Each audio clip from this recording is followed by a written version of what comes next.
যে পৃথিবীতে এসছে সেটা কোনো অবৈধ নয়, বৈধভাবে স্বামী স্ত্রী আমরা বিয়ে করেছি, ওকে একটা নতুন ভাবে।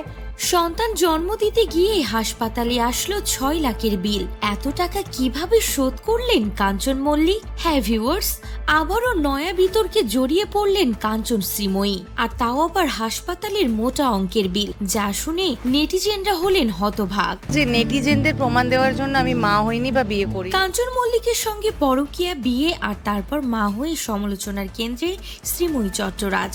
কিশোরীর জন্মের পরেও কম বিদ্রুপ হজম করতে হয়নি তারকা দম্পতিকে।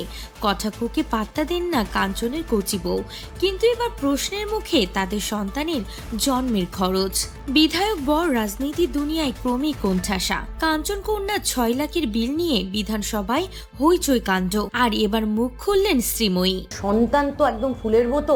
নামি দামি বেসরকারি হাসপাতালে জন্ম হয়েছে কিশোরীর, আর হাসপাতালের পাহাড় প্রমাণ সেই বিল 6 লক্ষ টাকা, যা কাঞ্চন বিধানসভায় জমা দেওয়া যাবে কিনা সেই নিয়ে খোঁজ খবর নিতেই হইচই। নিয়ম অনুসারে বিধায়কদের মেডিকেল বিল বহন করে রাজ্য সরকার। মেডিকেল বিলের ক্ষেত্রে কোনো ঊর্ধ্বসীমাও নেই। তা সত্ত্বেও সন্তান ডেলিভারির বিল 6 লক্ষ টাকা হওয়ায় অনেকেই ভ্রু কুঁচকাচ্ছেন।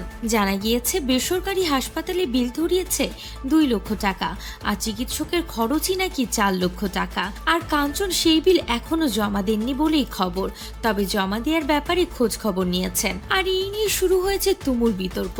বাধ্য হয়ে শ্রীময়ী সাফাই দিয়ে বলেন, রেগেমেগে বললেন, আমরা কোনো অপরাধ করিনি যে আপনাদের জবাবদিহিতা করতে হবে। তাই আমার একটাই অনুরোধ, যারা এই ধরনের কথা বলছেন তাদেরকে বলবো যে প্লিজ, অনেক কিছু নিয়ে কথা বলার, সমালোচনা করার বা চর্চা করার বিষয় রয়েছে। কাঞ্চন মল্লিক আর শ্রীময়ী চট্টরাজের কটা বাচ্চা হলো বা কোথায় হলো বা কত টাকা খরচ হলো, এ ধরনের চর্চা করে নিজেদের শিক্ষার পরিচয়টা আর বাড়াবেন না। সর্বোপরি বলবো, এগুলো ছাড়াও সমাজের অনেক বিষয় আছে চর্চা করার।